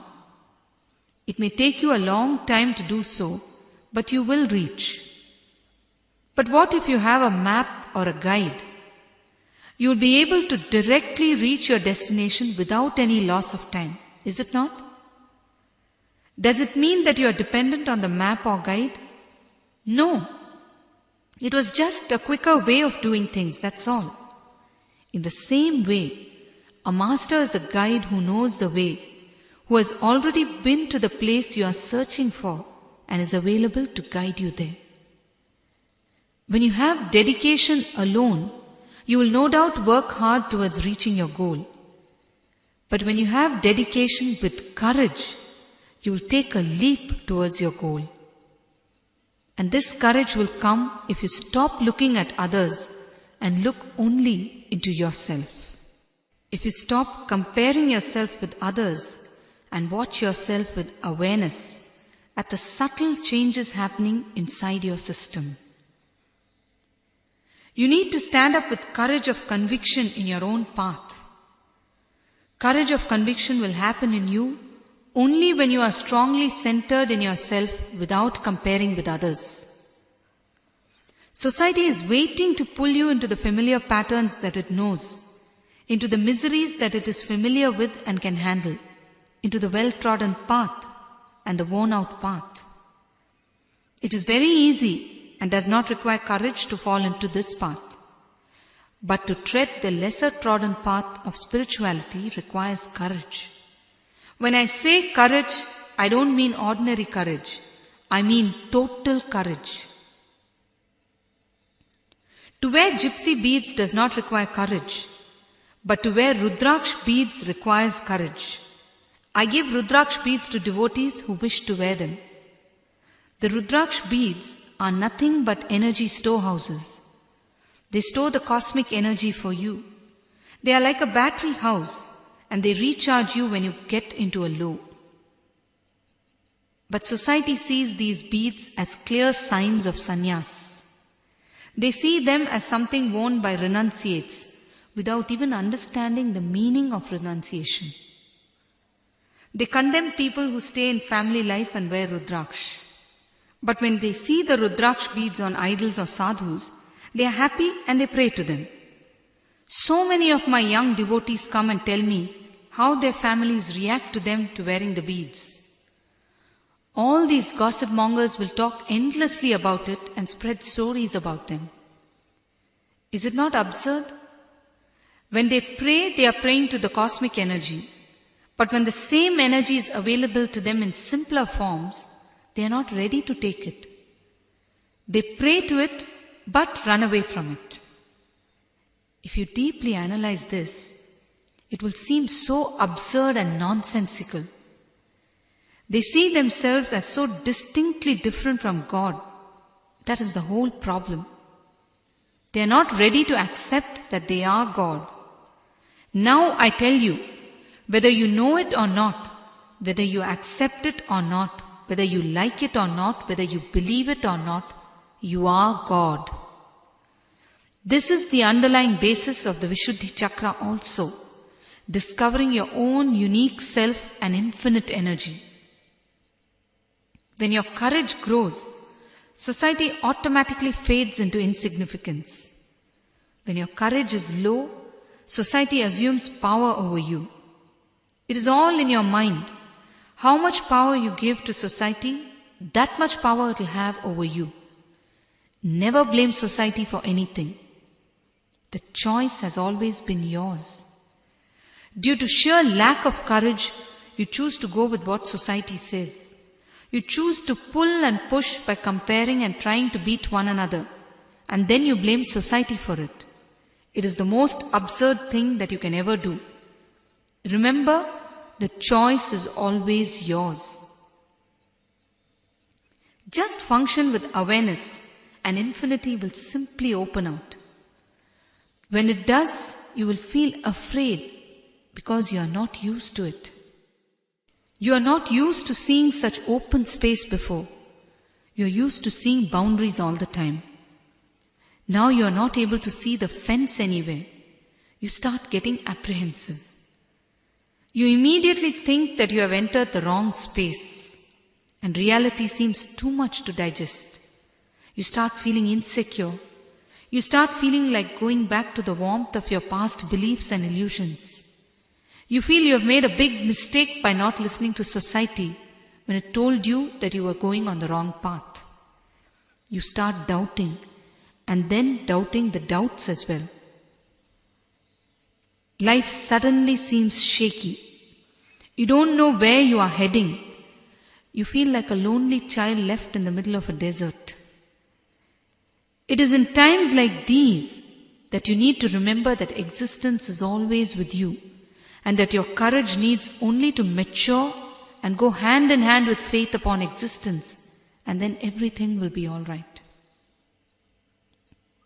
Faith is the prodding stick for courage. Unless a revolution happens inside you, you can never rupture and grow into a tree.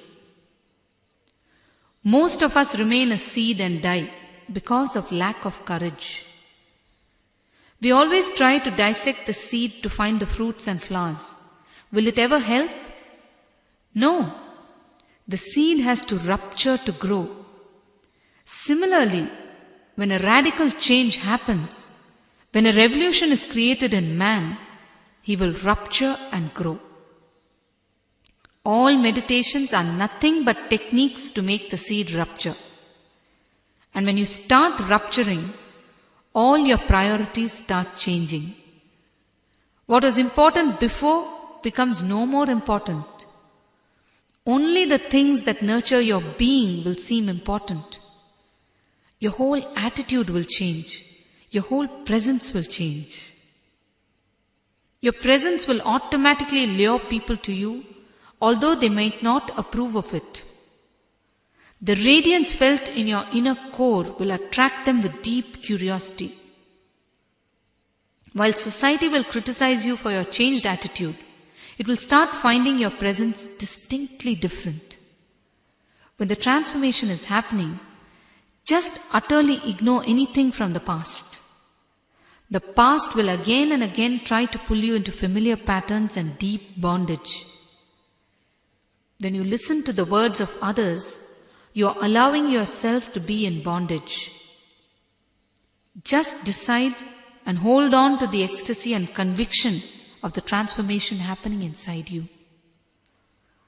This is the greatest test, the test of your perseverance to transform completely.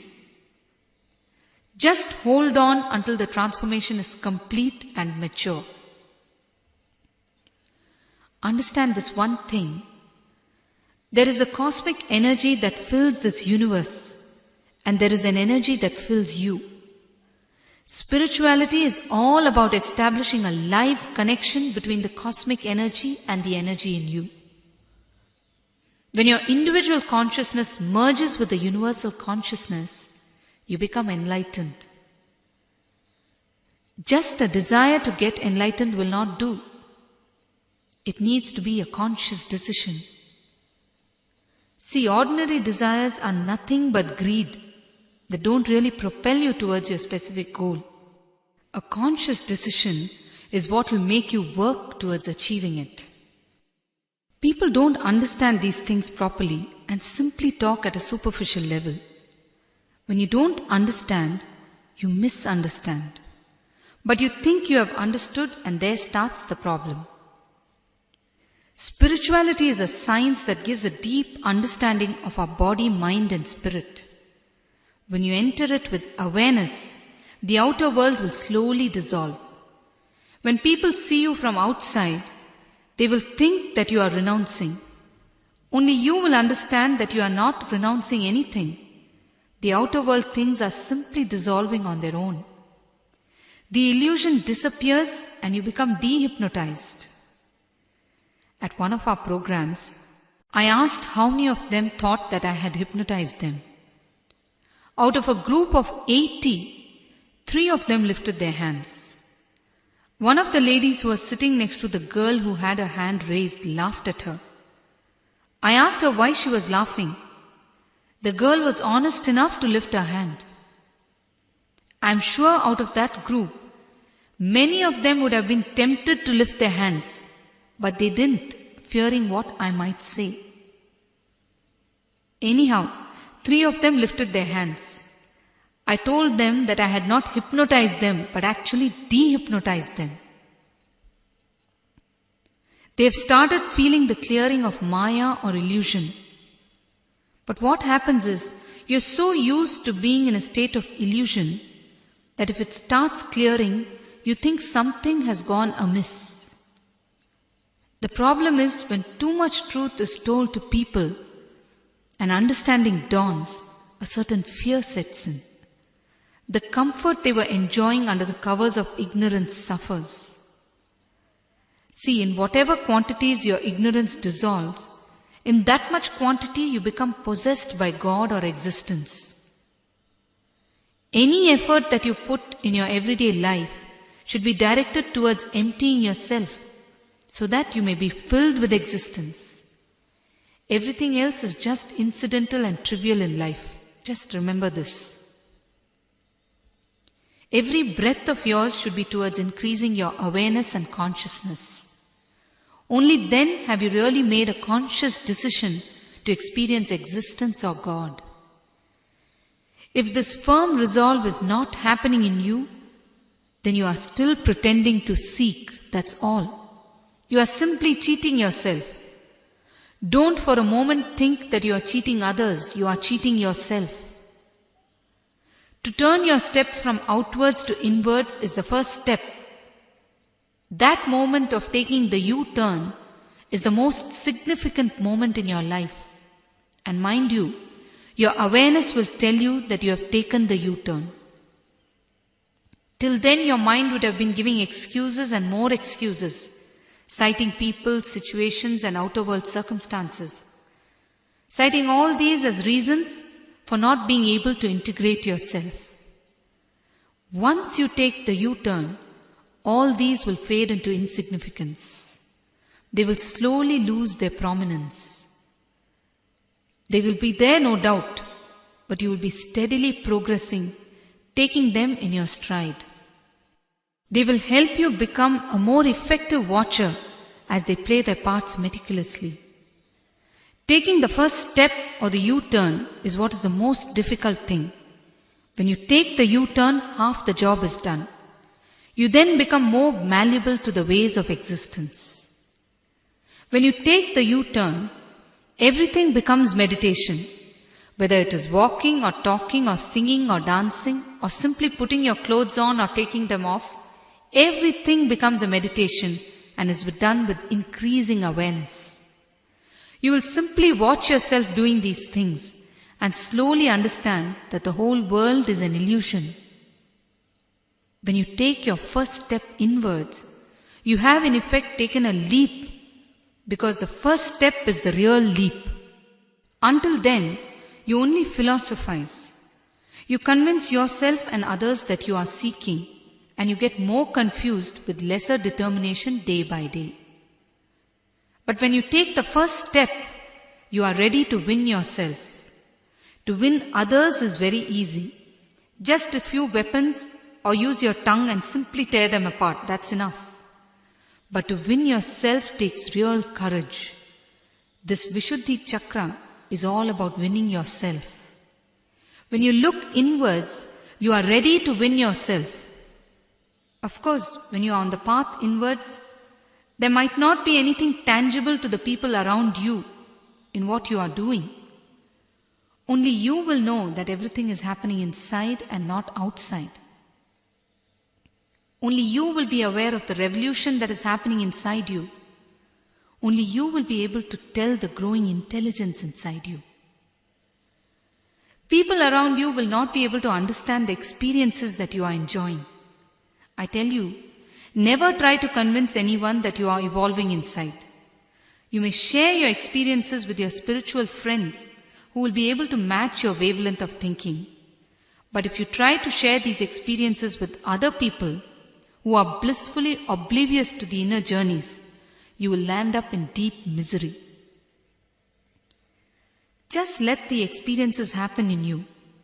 Neither hold on to them nor run behind them. Allow them to work like steam on you so that you may fully ripen.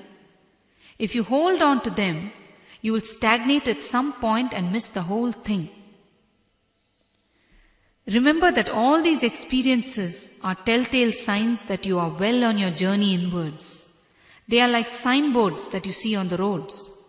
Do you cling on to the signboards and say that the destination has been reached? No. So don't cling on to them. Move on to your destination.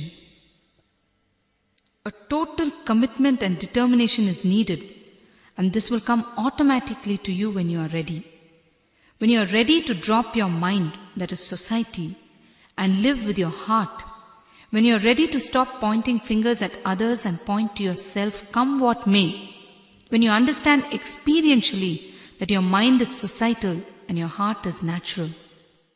And one more thing.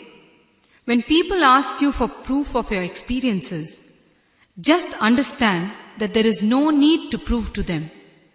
Your experiences are so intimate and personal to you that you will not be able to effectively share it with the other person. In fact, if you share it, you will be bringing down the whole experience. The other person may not be willing to believe what you are saying. They may tell you that you are deluding yourself, or they may want you to explain the whole thing logically. Logic cannot explain these experiences. God is beyond logic. If logic can explain God, then logic has to be superior to God. But that is not the case. So just relax and allow the experiences to happen to you. When anyone questions you, have the maturity to smile and just move on. A smile can convey more effectively what you can't in so many words. Great enlightened masters have experienced such tremendous joy in communion with existence. People ask me to narrate my experiences. But I tell you, it is all so personal and intimate that I cannot explain it to you in words. I can guide you. I can show you the way, the path for you to experience. But the moment I start explaining, it will become mundane. But one thing, I can give you the highest assurance that you will experience if you have the fire within you. The promise given by a master is enough energy for you to achieve. Just understand that the joy you experience has no reason. People are bound to think that you are mad when they see you joyful without a reason, because they know only cause and effect relationships, even in the context of joy. According to them, only an outside cause can cause joy inside you. I am telling you all these things now in reply to your question about meditation and spirituality. You may think that we are moving away from the main subject. No, this chakra, the Vishuddhi Chakra, is all about expanding yourself, about discovering your own unique self with total awareness and understanding of the fact that there is no scope for comparison and jealousy in life. Just take in whatever I have told you and allow the energy behind it to transform you. I tell you, miracles can happen inside you. It will change the whole quality of your being. Alright, now from all that we have discussed, you have understood that comparison and jealousy are non-entities and don't have any actual relevance to you at all. Now let me try to explain some more on the Vishuddhi Chakra and the energy house that is in it. We have 3 layers of energy in us. The first layer of energy is from our mind, and it is this that we use for our day-to-day activities from morning till night. Once this energy expends, you start feeling tired and irritated if you are given more work to do. The second layer of energy is the emergency layer. It is the energy that arises from your emotions. At the time of emergency, this energy opens out. Say for example you are walking on the road. If a dog chases you, the fear emotion surfaces, and what do? You run much faster than the fastest you can run under normal conditions, is it not? Even if you are dead tired, even if you are unable to move a limb, if suddenly a dog chases you, you will run with a different kind of energy. This is the emergency energy that arises out of emotion. The third layer energy is the being level energy. This is an infinite source of energy within you which you don't use at all. This energy layer can be opened and experienced by deep meditation. Whether you accept it or not, you are in connection with all these 3 layers of energies. This Vishuddhi Chakra holds in it the key to these higher level energies. Let me narrate to you an incident that actually happened during my days of wandering. In a beautiful place called Almora in the Himalayas, there is a small ashram with a few huts for those who wish to meditate. The only thing with the place is, it is known to be frequented by tigers at night. I was there for a short while during my days of wandering. I used to meditate for long hours over there. They had a system by which, when the head of the ashram senses the tigers coming, he would ring a bell and all the sadhus would get into their respective huts and close the doors until such time they were asked to come out. On one such occasion at night time, while we were meditating, the bell rang and all of us got into our respective huts. The next day, the head of the ashram came around to see if we were all right. He found that one of the huts was closed and the sannyasi inside was shouting out through the window to open the door. We all ran to the hut and we tried opening the door, but we couldn't open it. Finally, a few of us got in through the window and entered the hut. To our surprise, we found that he had placed a big grinding stone against the door so that the tiger won't be able to push its way through. We jointly moved the stone away to open the door. It suddenly struck us how the man might have moved the stone single-handedly against the door in the first place. We asked him how he had moved it. He replied, "Moved it? I simply lifted it and placed it." When he heard the call of the tiger, he simply lifted the stone to place it against the door, that's all. This is exactly what I mean by the emergency layer energy. Under normal circumstances, the same man would not have been able to lift the same stone. Do you understand? Even after the incident, once the emergency was over, he himself was unable to lift it away from the door. Out of fear or greed, the second level energy opens. For example, if there is an important meeting, do you feel tired? No, you will be alive and fresh. The desire or greed to attend the meeting will keep you in an energized condition.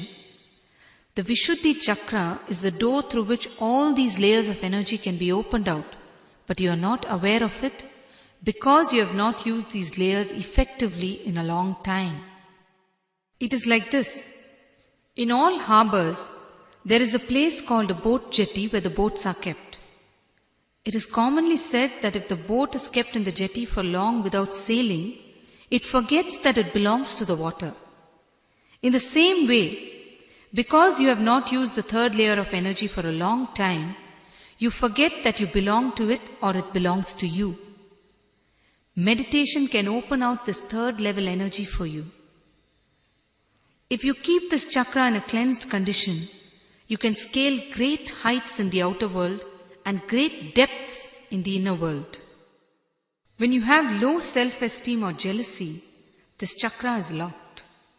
Low self-esteem is a passive manifestation of jealousy, that's all. Jealousy is active, while low self-esteem is passive. Both are a result of comparison. With low self-esteem, you feel you are no good and you resign yourself to it. In jealousy, you are unable to bear it and you start reacting. That is the basic difference. Understand one thing. Any self-esteem that you have about yourself that indicates to you that you are lesser than God is low self-esteem. Because you are God. That is why I say there is no scope to compare yourself with anyone else. You need to experience the second and third layers of energy hidden in this chakra in order to understand the infinite potential that is lying hidden in you. This chakra is really the seat of energy for us. When we concentrate on it, we will be able to feel the energy radiating from it. In the Himalayas, when I used to wander, so many miles I used to cover by foot. I used to start walking at a slow pace, concentrating on my Vishuddhi chakra. Slowly I would pick up speed concentrating on the chakra and walk effortlessly. After a certain point, my body would start moving with a swinging pace and I would be just a watcher. I would cover many miles together in this fashion. All the food that you take or exercise that you do helps only the first layer of energy. Food alone does not give you energy. It is a common misconception that only food gives you energy. Food is one source of energy, that's all. Yogis in Tibet do not eat at all. They simply drink water out of the shell of a bilva fruit. I lived like that for 6 months in the Himalayas. I got the energy from the sun, from the water while taking my bath, from the air while breathing. These are all yogic methods. Tapasya is the penance you do for enlightenment throughout your life. That alone vibrates in your being. When you start competing with others, you forget your own self. You forget to strengthen your own being, which is your actual untapped source of energy. If you have physical strength and intellectual strength without the strength of the soul, it is of no use. It is only when you discover the strength of your soul have you touched your life source. Yes, what is your question? Swamiji, once we are able to be without jealousy, have we completely gotten freedom in at least one aspect of our shortcomings? Of course. If you are able to see a space where love can exist without passion or jealousy, you have definitely moved forward. But continue moving with complete awareness because you can very easily slip back into your old unconscious ways and find yourself going through all the old emotions once again. Hold on to the newly discovered awareness and move with it. It can open up many more beautiful avenues for you to explore. Don't stagnate. The greatest danger is to cling on to a few experiences thinking they are solid. Masters never allow their disciples to stagnate in any experience. They always prod them on further so that the disciple may look deeper and deeper in his quest. People who have had visions of gods and goddesses most often tend to stagnate in their spiritual journey.